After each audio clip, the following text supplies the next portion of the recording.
Ciao a tutti e bentornati sul mio canale o benvenuti se questa è la vostra prima volta qua.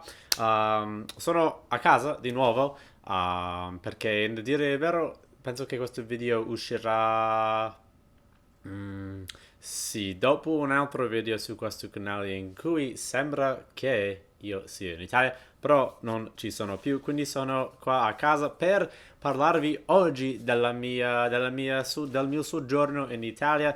In realtà il mio terzo soggiorno in Italia, la mia terza volta in Italia.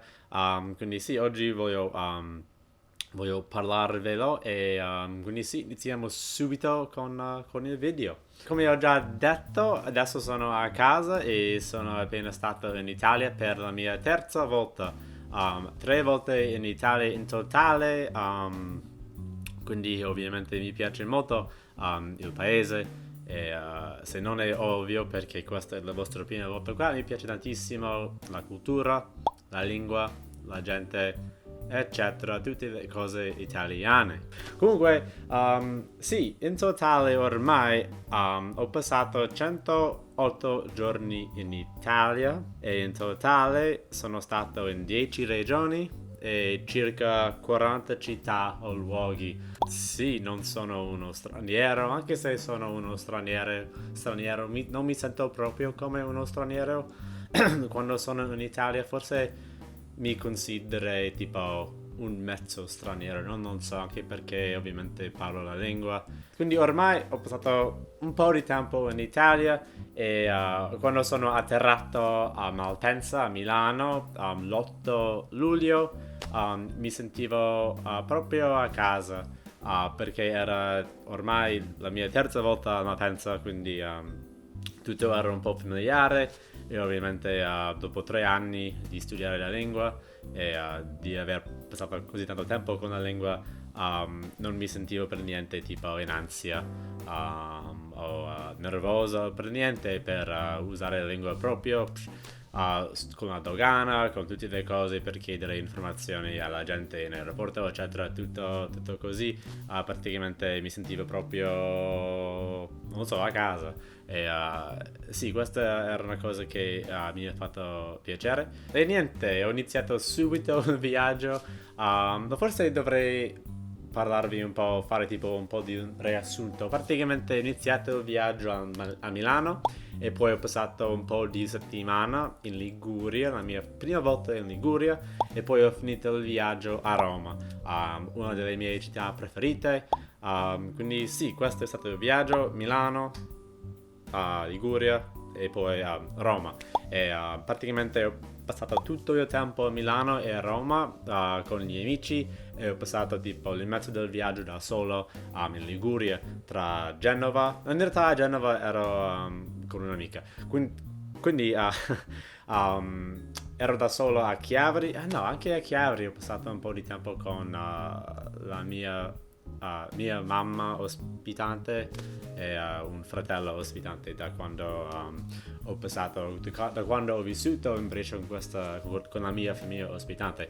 Quindi forse alla fine ho passato sì 5 o 6 giorni alla Svezia da solo, in cui ho esplorato le Cinque Terre, Porto Venere, Lerici, La Spezia e anche Palmaria, l'isola di Porto Venere, diciamo. Quindi alla fine 17 giorni in Italia, condivisi tra essere da solo e essere con gli amici. E di solito non ho nessun problema di viaggiare da solo, in realtà mi piace tantissimo, mi piace molto viaggiare da solo, però forse era durante questo viaggio che ho imparato, sì, voglio dire che ho imparato che mentre mi piace tantissimo viaggiare da solo, in Italia no, non è così. In Italia preferirei di stare con gli amici e altre cose perché secondo me il viaggio, almeno in Italia, è più bello così perché ci sono c'erano tante occasioni mentre ero da solo in cui avrei preferito di ovviamente stare con gli amici, tipo per fare l'aperitivo. Ovviamente questa è una cosa che da solo è un po' triste, ma vabbè, prendere un gelato, anche mangiare. Il lato di mangiare in Italia ovviamente è veramente una cosa molto importante e molto sociale. Quindi, ma anche in generale, perché direi che in tutti i posti, per tutti i posti in cui sono andato, praticamente ero circondato dalle famiglie, dalle coppie o dalle altre persone che c'erano con gli amici. Quindi sì, mi sentivo un po' solitario e un po' da solo nel mezzo di questo viaggio.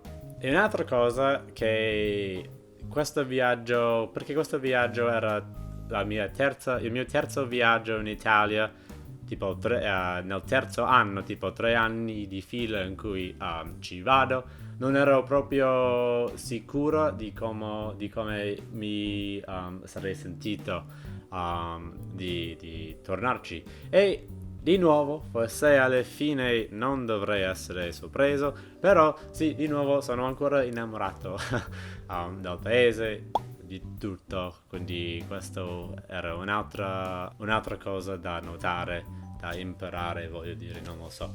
Ma sì, sono ancora innamorato con il paese, anche se continuo forse a vedere un po' dei difetti, come tutti i paesi hanno, tipo. Però sicuramente il mio paese ha i suoi difetti, quindi anche se non vedo tipo proprio tutto con gli occhi di uno straniero proprio tipo per la prima volta nel paese, dopo tipo 100 giorni, 3 viaggi, sì, noto le cose forse un po' brutte, ma alla fine sì, mi piace ancora, adoro il paese e adoro ogni secondo che passo nel paese. Quindi sì, questa è ancora vera che sono ancora innamorato d'Italia. E un'altra cosa che sì, decisamente sarà sempre una cosa è che il mio livello della lingua non basta, nel senso che non sono. Mi trovo ancora nelle situazioni in cui forse faccio un po' di fatica di capire qualcuno perché ha un accento forte o diverso, eccetera, ma forse ho le aspettative troppo alte, non lo so, probabilmente anche questo, perché sono una persona che vuole che tutto sia perfetto, nel senso tipo una perfezionista, così, quindi non voglio per niente tipo avere un problema di capire qualcuno, voglio sempre tipo capire tutto e sentire tutto, ma anche alla fine, tipo ad esempio ho passato una sera io e tra quattro altri amici. Ovviamente una sera tipo pieno di ore e di ore di essere tra gli amici. Sì, alla fine a volte non capisco tutto che tutti dicono e questo mi dà fastidio perché non voglio mancare tipo niente, voglio che la mia comprensione fosse come la mia comprensione dell'inglese. Ma ovviamente pian piano migliorerà e so che forse alla fine ci saranno alcuni contesti in cui farò un po' di fatica in futuro. Ma invece di sentirmi giù, questo mi dà più motivazione per imparare, per migliorare il mio italiano. Quindi sono fortunato, magari, non lo so. Sono fortunato che il mio cervello funzioni così, nel senso che questa cosa non mi delude o non mi fa sentire giù, ma invece mi dà tanta motivazione di migliorarmi di più. Non lo so.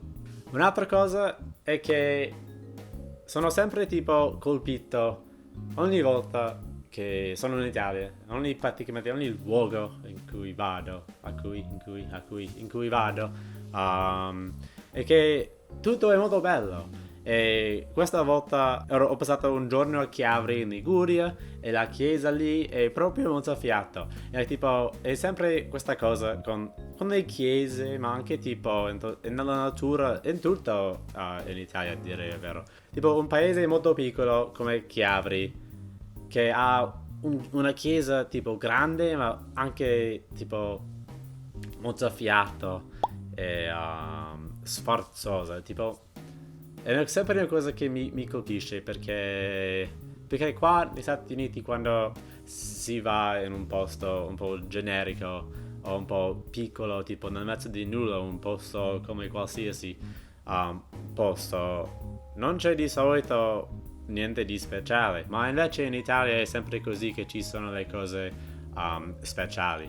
Non si sa mai cosa si scoprirà e questa è una bella cosa, è molto divertente e porta tanta gioia nei viaggi in Italia. E un'altra cosa che non voglio forse parlarne troppo perché forse farò un altro video, non lo so. Prima di andare in Liguria ho sentito parlare che forse la gente ligure era un po' antipatica, questo stereotipo, e non voglio insultare nessuno, però direi che forse questo stereotipo ha un po' di verità. Ovviamente non tutti, ma direi che forse in Liguria ho trovato più persone che avevano meno pazienza, che erano un po' fredde, non lo so, forse un po' scontrose in confronto agli altri posti, in confronto alle altre regioni in Italia, voglio dire. E voglio ribadire che la Liguria è stata la mia 10ª regione visitata in Italia, quindi non sono un americano medio che va solo a tipo Roma, Venezia, la costa amalfitana e basta. E non voglio insultare nessuno. E ovviamente questa cosa non conta per tutti perché ho incontrato tante persone ligure molto simpatiche e molto accoglienti, molto affettuose, eccetera. Però direi che forse sì, ho vissuto un po' di questa cosa che forse la gente ligure sono un po' più, non lo so, un po' fredda direi, non lo so. Ma se sei ligure e stai guardando questo video, fammi sapere quello che ne pensi di questa cosa e sicuramente sì, hai il diritto di avercela con me. Allora, penso che questo sia tutto per oggi. Grazie mille per aver guardato questo video. Fammi sapere tutto che ne pensi di questo video e di questi argomenti di cui ho appena parlato. E spero che vi sia piaciuto questo video. Quindi grazie mille di nuovo e ci vediamo nel prossimo video. A presto, raga, ciao!